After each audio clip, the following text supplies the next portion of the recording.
Hi, everyone. Thank you so much for your time for joining us at the trip information session for our November trip. I'm Hazel. I'm the manager of SpotChina Travel. Our company is a Chinese cultural company in London, and previously we have done some school trips for both ethnic Chinese and foreign students to China, and they have had lots of fun. So now we're launching our SpotChina program. We try to make China travel more accessible for people. So first, we want to bring down the cost so that it's not just rich, retired people who can go on China holidays. And second, we want to break down the information barrier. Because we always heard people telling us, China is really cool, but I don't know where to start, I don't know where to go. I don't speak the language, and the country is so big. So this is why we decided to launch our fully inclusive guided trips to China. And our first one will be this November. It's called Asian Capitals of China. It's a 10-day trip to Beijing and Henan. And we're so excited to have Bob and Eve joining us tonight. They are a pair of enthusiastic, lovely travel content creators, and they will be joining us on our November trip. So should I hand it to you and let you introduce yourselves? Yeah, we're so excited to be here. So a little bit about ourselves. We are Beeve Travels. We quit our corporate jobs in 2022 and decided to travel the world. So we've been travelling full time since January 2023. And in the last year or so, we've been doing content, and we've just loved making it. We're on YouTube, Instagram and TikTok. And do you want to say a bit more about what we've done? Yeah, so we've done a lot of travelling around Asia. We've done Southeast Asia, bits of South and Central Asia as well, and we absolutely love it. We are really, really excited to have the opportunity to go with Spot China to do this 10-day China tour. I think there's some really, really good stuff there on the itinerary, and I'm looking forward to getting involved. Yeah, amazing. I'm really looking forward to traveling with you guys. So just as you were speaking about the itinerary, let's just dive straight into it. Let's do it. Yeah. So are you excited? We are going to Beijing first. So, by the way, our colleague Melina is helping us with the live stream here. Hi! Okay, so our first stop will be the Forbidden City. So you will have flight to Beijing, and you will have a restful day at your hotel. And then on our first day, we go to the Forbidden City. Yeah, please. Which is the world's largest wooden structure, and it's where Chinese emperors used to live in. It's called Forbidden City, and it's actually massive. It's like a huge city with the empresses, and also it's got a public section for the officials to gather. The largest courtyard in the Forbidden City can hold 100,000 people at the same time. Can we show the next slide, please? And this is famously the Dragon Throne. You will be able to see this. This is where the emperor sat. And please, next slide. This type of thing is exactly the type of thing I think of when I want to travel China. So doing this at such the beginning point of the trip, I think is going to be really good fun. Yeah, lots of people go to China for the history, and this is exactly the place for it. Walking in the Forbidden City, you can imagine all the court conspiracies that happened here and all the fateful political decisions that had been made in this place. Okay, and this is like a famous, very Instagrammy kind of wall. Lots of Chinese tourists go take photos under this wall. It's actually a really unique shade of red. And if you go with us, you'll have your opportunity with the wall as well. We'll be there taking I our can see photos. us now, yeah, getting our photos done. Just keep an eye on the Instagram posts. Yeah, and then the next day we will go to the Great Wall, which is probably the most famous tourist attraction in China. Can we have the next slide, please? Yeah. So, um, do we have the video? No. Oh, okay. That's fine. Maybe so, shall I ask a question while Of you're course, doing the yeah. video? So I think for a lot of people going on the trip, and definitely for us, going to the Great Wall is going to be like one of the things we are most looking forward to. Mhm. It's like such a bucket list activity. Yeah. So can you explain like how the day will go, sort of like step by step, and what we'll actually be doing that day? Yeah, of course.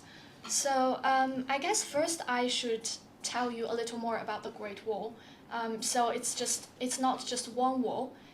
It's a series of walls that stretch across northern China, and it's actually from the eastern coast to like the desert in the west.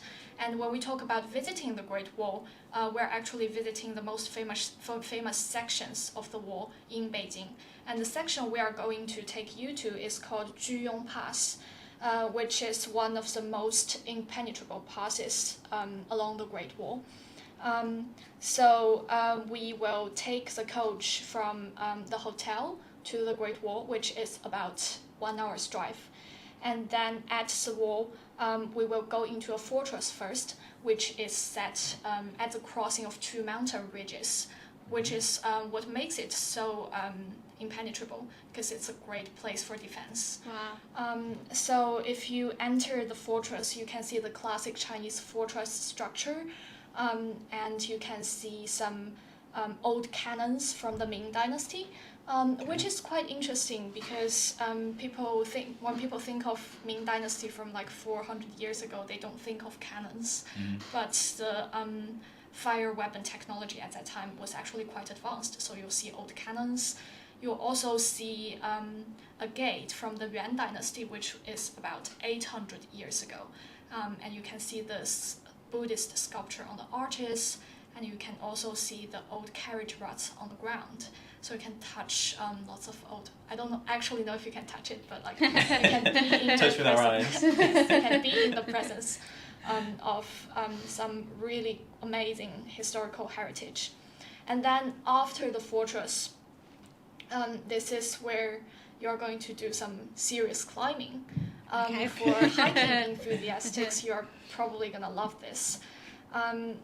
So then you will go to the sections of the wall, which as you can see in the picture, that just sits on the mountain, and sometimes it can get really steep. So the total hike is about 3 hours, maybe longer depending on how it goes. But you can also choose to just turn back if you don't feel up to it.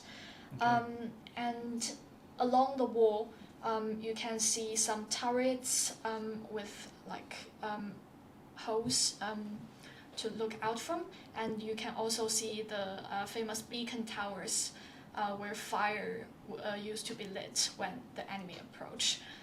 You'll really feel like you can stand here and you can imagine you see the Mongol riders and you're like standing on the wall to light the beacon. Yeah.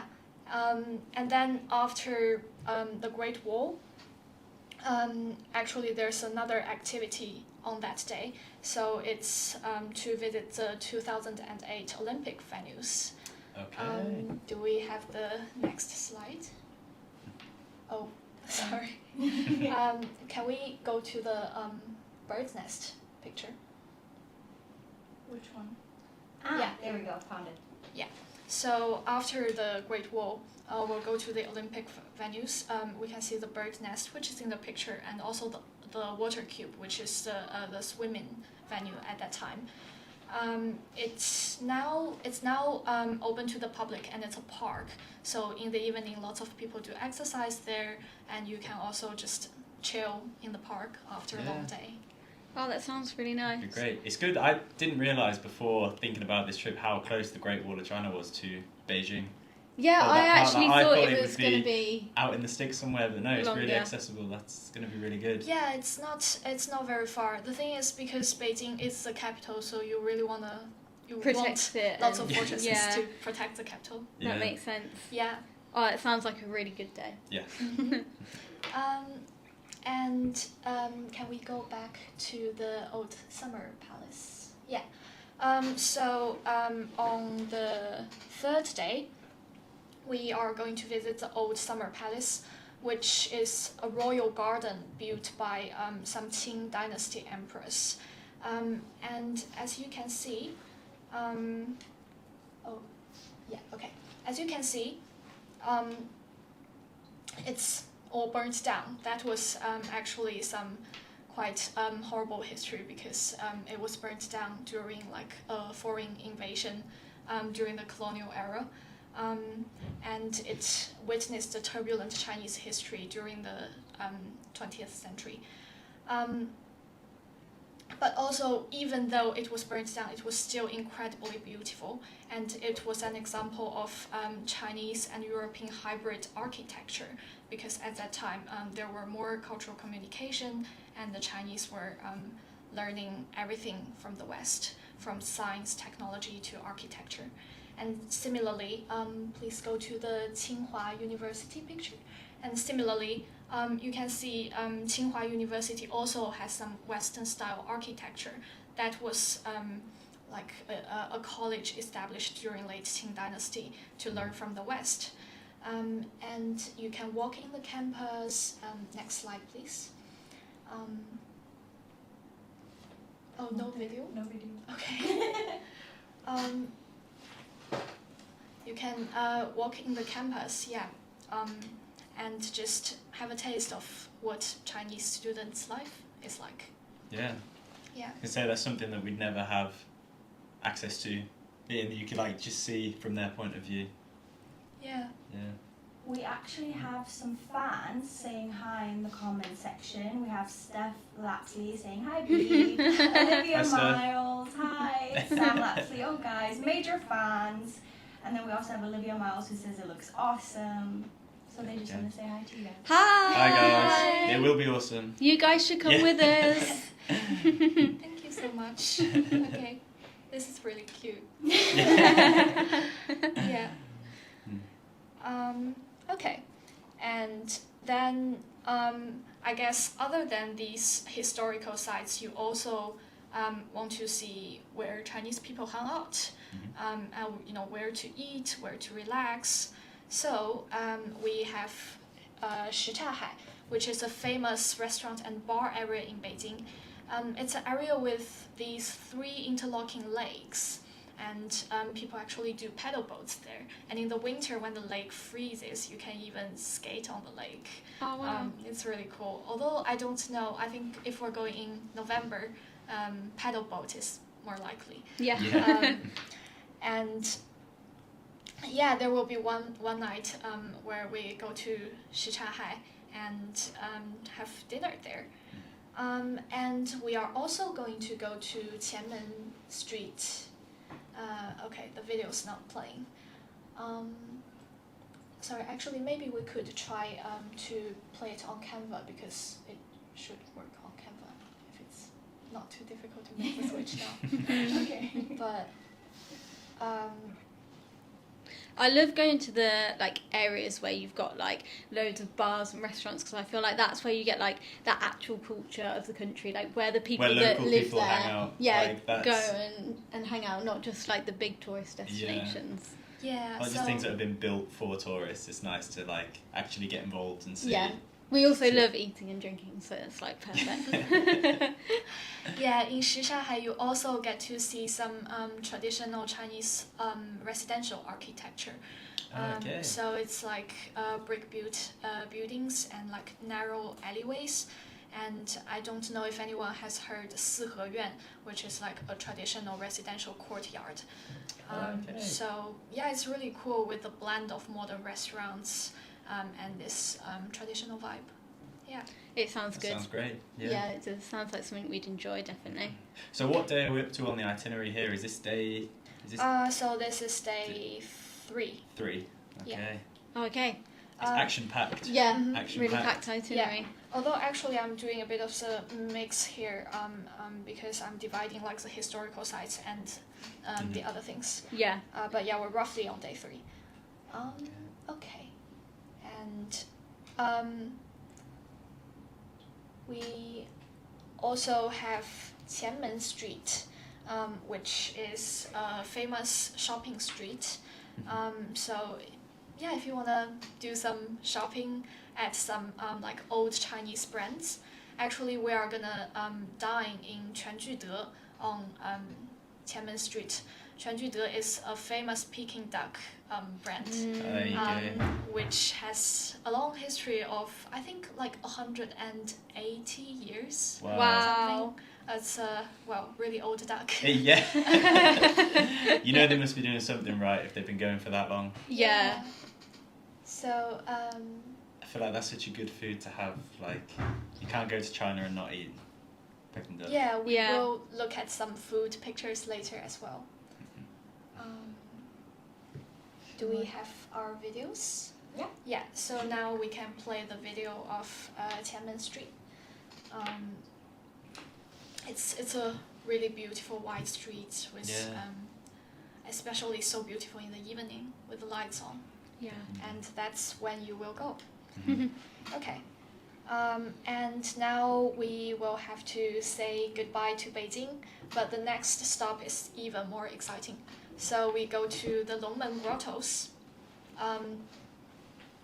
which is like a Buddhist sacred site. It's built on cliff wall. It's like some stone carvings on the cliff wall with the largest Buddhist statue as tall as like 5-story. It's a huge one. And then there are a series of small caves with really beautiful statues. And the next slide, please. So it sits on the cliff and it faces a river.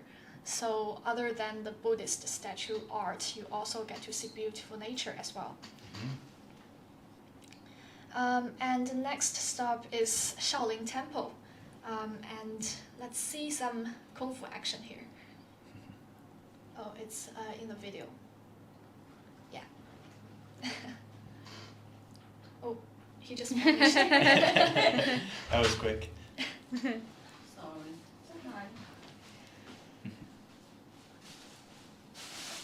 Looks awesome, doesn't it? Yeah. Yeah, really cool. Yeah, I think when everyone talks of China, they think of Kung Fu, and Shaolin Kung Fu is like where is probably the most famous Kung Fu school in China, and the monks they are really badass monks. And, actually, in Tang Dynasty, they had successfully beaten off armies. Wow. It's really impressive, and you'll see some Kung Fu action right there. That is impressive. So you I'm don't wanna glad we mess get with to them. see some Kung Fu as well. Yeah. Yeah. And we also get to see these pagoda forest on the hillside. So this is a burial ground for the achieved monks, and they get to be buried under these beautiful pagodas and like look at the opposite mountains. Yeah. It's a very serene sight. Yeah. Okay, so next we are going to Kaifeng, and this is the Qingming Riverside Landscape Garden, which is actually a theme park.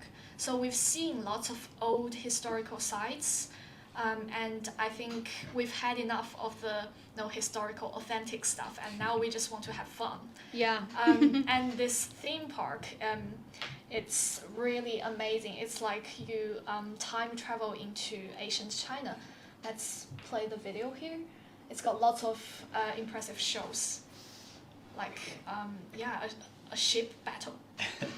This was something that when I saw on the itinerary, I was like, a theme park? Like, it didn't really make sense. And then you see this video and you're like, okay, now I see that it looks such a crazy place. It looks really cool, doesn't it? Yeah. We were looking at videos of it and stuff, and it just actually looks like it would be so much fun. Yeah. And again, it's like something that's not specifically built for like foreign tourists. Yeah, So it's like you see. It's like, where else do you see stuff like this? Yeah. Like, you don't. It's... Yeah, and I think Chinese people are famously good at putting on great shows. Yeah. As demonstrated by the 2008 Olympics opening ceremony. Exactly. Yeah. Yeah. 'So this is exactly the kind of thing Chinese people are good at. And very interesting, in Kaifeng, in a park, there is this influencer auntie. Her name is Wang Po. She's viral on social media for having this live interaction singles matchmaking session. Where you can actually go up and be like, these are my requests. I want a man like this, a woman like this, and then she will find someone in the crowd and see if you guys are compatible. Wow. So it's actually quite diverse. Yeah. That sounds really fun. Yeah. I hope someone within our group goes up to do it. Yeah. And find true love. Yeah. So we actually have a question from Tom Owen. He's asking, what alcohol do Chinese people drink? Do they have Stella over there? Stella? Stella, which is a beer, I'm guessing, right? Yeah, Yes. that's a bit. Yeah. Stella. Yeah. What are the alcoholic drinks in China? Is it more like beers and is it more spirits or? I'm not sure if we have Stella, but we do have Qingdao beer, which is a really famous Chinese beer brand. I'm sure you can get that in China.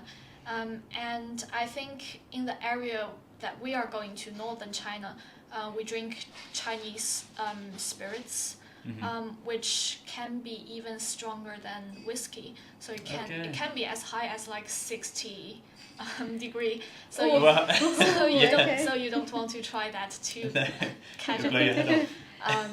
Yes. Actually, we do have like a Chinese spirit cocktail bar in London that our company has just reported, and they are doing really interesting cocktail with the Chinese spirits. Yeah. Oh, that's really cool. Yeah. Yeah. Yeah, but if you want to get a beer, it's easy. Just get a beer. Yeah. Yeah. Okay, so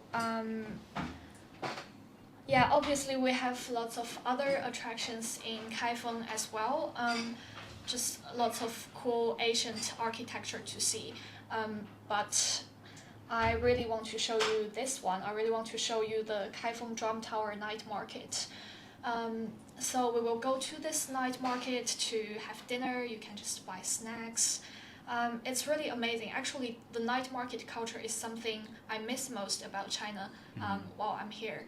It's just so chill, so vibrant, and like in the summer, you've had a hot day and then it cools down. You just go out and you just sit on a stool on the street. And there are so many options at the night market. It's not like you go to a restaurant and you have to eat something.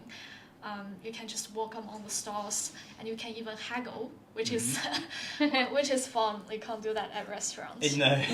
That's literally something we love to do. Like all the places, especially in in Asia where you go, like the night market is somewhere that we will always choose to eat if we get the chance. It's just such a fantastic way to try like local food, and you can just see like what looks good, what doesn't, like what takes your fancy more than the other. And you can try so many different things. Like you said, it's not like a restaurant where you sit down and have like a whole meal. You can get little bits of everything to try. Yeah. That's especially if you're in a group as well. Like you get, like someone gets something, someone else gets something else. You just try everything. Lots of things. We miss night markets when we come back to the UK. Yeah. Yeah. That's something I wish we had in the UK, night markets. I don't think it would work in the UK. It's like a foreign thing, like an Asian thing. Yeah. Yeah. Yeah, you can. We have another question coming in from Olivia Miles asking, which of the attractions so far is your favorite? Do you want to start? Our favourite? Yeah. Well, the one I'm most looking forward to is obviously the Great Wall of China. Just because I think, like, that's crazy. Like, that's somewhere that, like, something you think of, isn't it? When you're like, I'm going to visit China, everyone's like, oh, okay, you're going to see the Great Wall of China. Yeah. Like, of course. That's the big one. Yeah. But then also I would say I'm just like really looking forward to going to a Chinese night market. Yeah. Because I love night markets and I love food, and I feel like in China it would just be really cool. Yeah. I think for me, like all the history and the temples and like palaces, it's just all that stuff, like it really excites me to go and see that, because I feel like that is what you think of when you think of visiting China, like all the authentic China, like all the Chinese architecture and everything like that. So I would say that, and then of course the theme park as well. Like, the theme park is just such a unique thing, but if it had to be two, it would be the theme park, and you'd be the Great Wall of China. Yeah, and for me, actually, it's something you haven't mentioned. It's the Longmen Grottos, the Buddhist statues. Oh, it's actually a UNESCO World Heritage Site. I think because I personally is a bit of a history nerd, and I just really love to see great Buddhist art. Yeah. Oh yeah. By the way, what I haven't told you is that I will go on the trip as well as the SpotChina company rep. So yes, you. We'll be in good hands. Yeah, you're in good hands. Okay. I think that was a great time for this question because this is our last tourist attraction that we're gonna cover. And next, food. Hey. So this tour is fully inclusive, which means you get most meals covered. I think we only have there's only one meal that's not covered, and that's when you go to the night market and you get your own dinner. But otherwise, we have most food covered. And we try to make sure you get a taste of all the local cuisine. So in Beijing, we will have the Peking roast duck, which might be one of the most famous Chinese cuisine. It's just so crispy and the meat is so juicy. And next, when we go to Kaifeng, we will have these soup-filled buns. Like the skin is like quite chewy, but also really thin. And then in the bun itself, there's like delicious meat soup. And when it comes to the buns, a really good tip is that when you pick it up in your spoon, you bite it first, like a small hole, and then you suck out the juice inside, and then you can dip it. So it doesn't all like just dribble down your because face. sometimes it can just explode when you bite into it. Noted. Yeah. I feel like you need to remember that, especially. Eve's bad at anything messy, you'll make a mess with it. Yeah, Eat it. I will. Yeah, you also dip them in vinegar. Oh, okay. Vinegar Oh, and okay. ginger sometimes as well. Okay. It sounds good. Making me hungry. Yeah, I was thinking that. Oh yeah, this is gonna make you more hungry. This is braised noodles that we will have in the Henan province. Like the soup is just a really steamy and flavorful, and the noodles is like quite thick, a bit chewy as well. Northern China is really great for their wheat products, for like noodles and buns. Yeah. How does the food differ between northern and southern China? Is there big differences across, or like you say, like there's some things are more found in the north than the south? Yeah, so the staple food in the north is like noodles, so like wheat based, and the staple food in the south is more like rice. Oh, wow, okay. Yeah, that's a main difference. Okay. I wanted to ask, but my question's already been answered really with these photos, but I wanted to like make sure we would eat like proper authentic Chinese food, because obviously you get Chinese food here, but it's not, I mean it looks nothing like the photos that we've just seen here. So I think that's something that I'm really excited for, is like the authentic food rather than the like UK Chinese food. Trying that. Yeah. And I think some people might be wondering, what if I'm veggie or vegan? Yeah. So just rest assured that first, we will send you a questionnaire after you sign up for our trip. So we will collect everyone's dietary requirements, and if you're veggie or vegan or have any allergies, you can tell us ahead of time, and we will make sure to cover that. And China also has such a great variety of food. So if you're a vegetarian, then you still have like a million kind of dishes that you can try. Yeah, like tofu is a famous veggie dish, and you can cook tofu in like 1,000 ways. Yeah. Have we got like a vegetarian dish photo here? Doesn't look like. Oh, okay. So no matter what you eat, no one's going to go hungry. Yeah, with there's this. going to be lots of options. Yeah. Yeah. Good. Yeah, we are also really excited to tell you that we have lots of hands-on activities. So in Kaifeng, we have this famous lantern making heritage. And you can actually learn to make lanterns yourself. Maybe not the complicated ones like that, but Unless we're really good. maybe you'll get really good. Yeah, so you will go to a folk art museum in Kaifeng. I think that's on the same day as the theme park. So you will go to the folk art museum and learn to make lantern from a real master. And we also have Chinese calligraphy.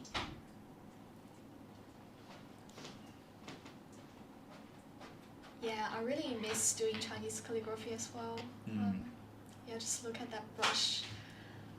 It's so satisfying to watch. Yeah. This would also be a great souvenir to bring home. Yeah. Yeah, exactly. Yeah.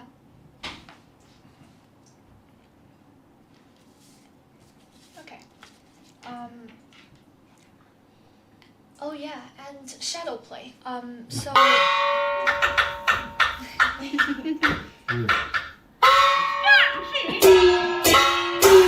下个一盏小把打酒两家。 This is done so well, isn't it?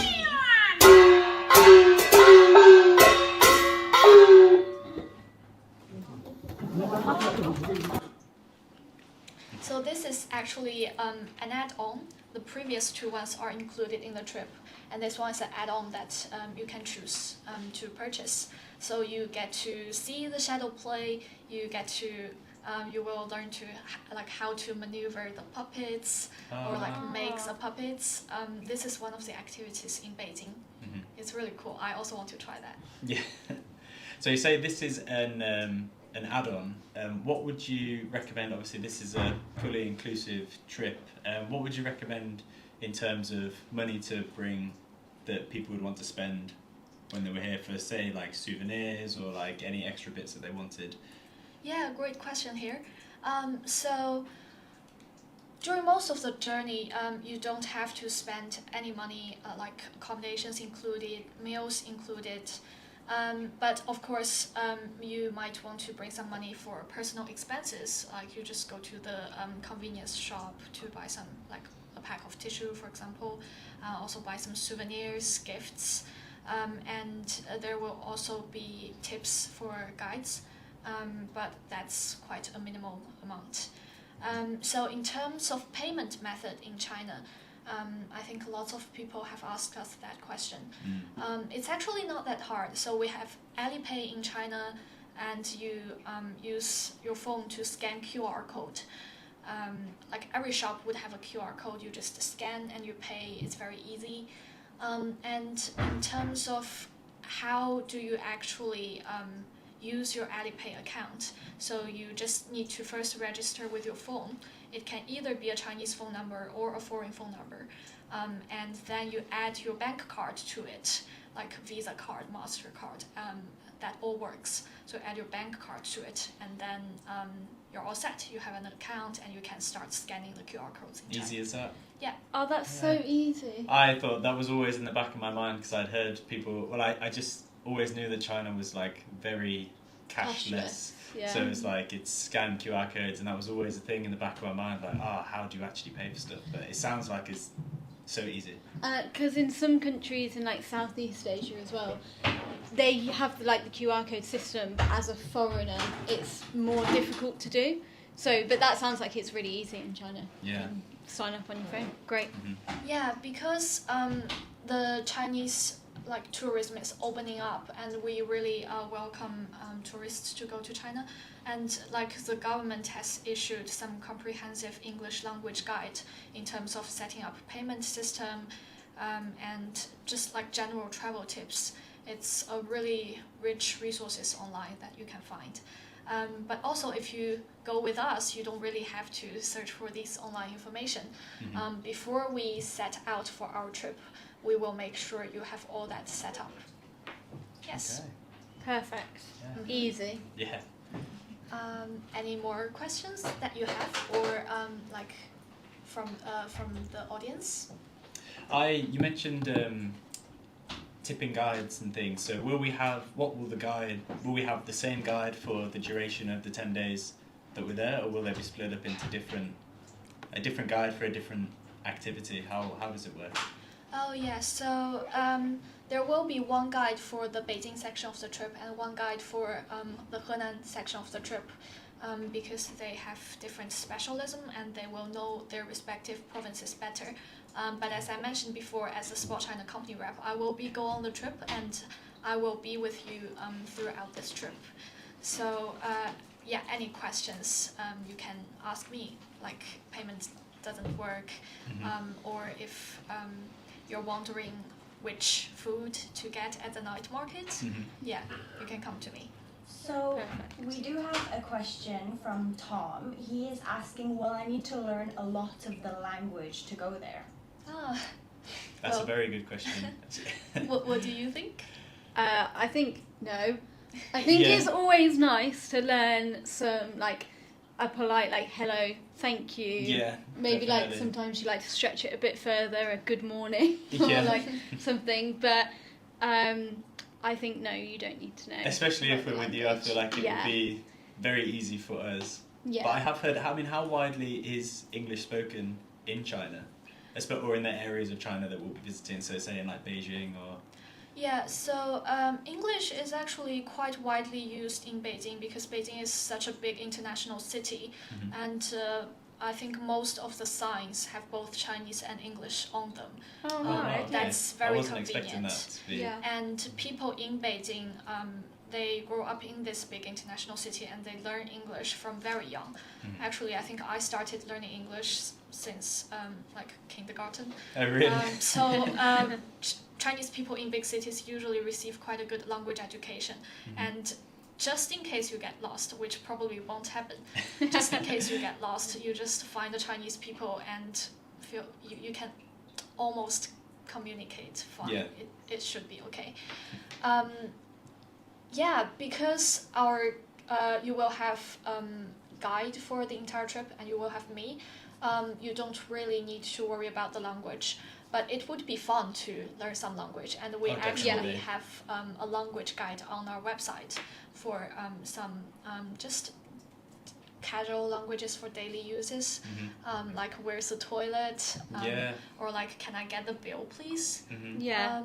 Yeah, you can learn these things. It'll be fun. I feel like that's part of the fun, Yeah. isn't it? Going to a new place. Especially I feel like when you're in a group of people, you can like You can try take and it in learn turns, it like, together a little yeah. bit. Yeah. We have another question from Tom, which is, what are the seasons? What is the weather like in China? Maybe we can go more into the specifics, how the weather will be in November for the trip. Another good question. Yeah. Yeah. So we specifically chose November to go on this trip because it's not too hot and it's not too cold. The winter hasn't set in yet. So it will be quite a comfortable temperature, around maybe 15 to 25 degrees. Yeah, it's very pleasant, and I think you can maybe wear a thin long sleeve and bring like a thin jacket. Okay. Yeah. Perfect if you're walking around and Yeah. exploring and that That's a kind of nice thing. temperature. Yeah. Yeah. Oh, that's great. Any more questions from No. our... Okay, we can proceed to talk about some logistics stuff, which is the boring part. But it is also necessary because people would be wondering where they will be staying. So we just have 2 photos of the hotels we're going to be staying. It's standard 3 to 4 star hotels. So this is not a luxury trip, but I think it's about exploring new places, and the hotels, I mean, they work, like they're all very standard hotels and they've got all the amenities you need, like hair dryers and everything. Also, I think Chinese hotels usually provide more amenities, like toothbrush and toothpaste. Okay. So just in case you forget to bring yours. And yeah, they're usually very spacious and clean and with TV and everything. What I found is that Chinese hotels are usually more spacious than hotels in Europe. So we will be staying in standard rooms. There will be 2 single beds. And if you want to have a room on your own, there is also the add-on option, and you can upgrade your room. We have one question from Tom Owen, who is asking how much is the holiday package? Yes, the most important question. We are just going to cover that. The package is $13.98. That includes everything in China, so domestic transport, accommodation, and food.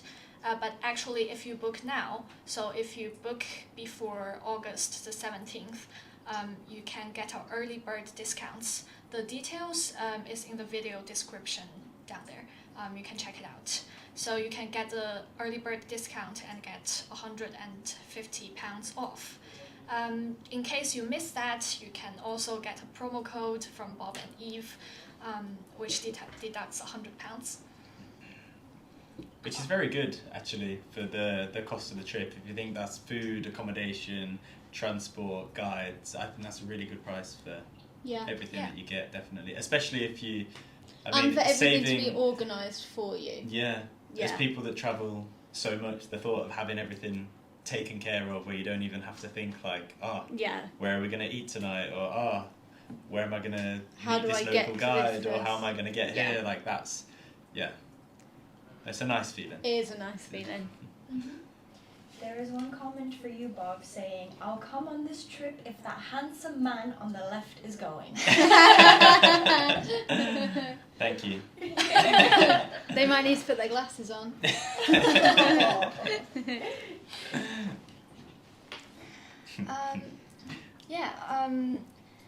If that's all of the questions, I'm just gonna reiterate that you can find our website link in the video description. You can find the booking link in the video description. The early bird discount promo code is also there. And we also have our email in the video description. If you can't go on the November trip but would like to go on the future, you can drop us an email. If you want to go to China alone and you need some help with personalized itinerary, you can also contact us. Or if you want to arrange a tailor-made private trip, that's also something we can do. But for now, we really hope you can join us in this November trip. It takes off the stress of planning from you, and it's also a great opportunity to meet like-minded friends. Exactly. Yeah. Yeah. It looks really good fun. I think you packed a lot into the 10 days that you've got there, and I think it's a great way to see the country. Really make the most of it. Yeah. Definitely. It's like action-packed. It's going to be fun. You can also get some Chinese snacks. Yeah. We're very well looked after here at SpotChina. Yeah, Bob and Eve just had a taste, and they can testify they are amazing. They are really good. Okay, so just remember, early bird discount is on until August the 17th. There are still 2 days to take advantage of that. And thank you so much for your time, for joining us tonight. And we'll let you go now and maybe think more about China.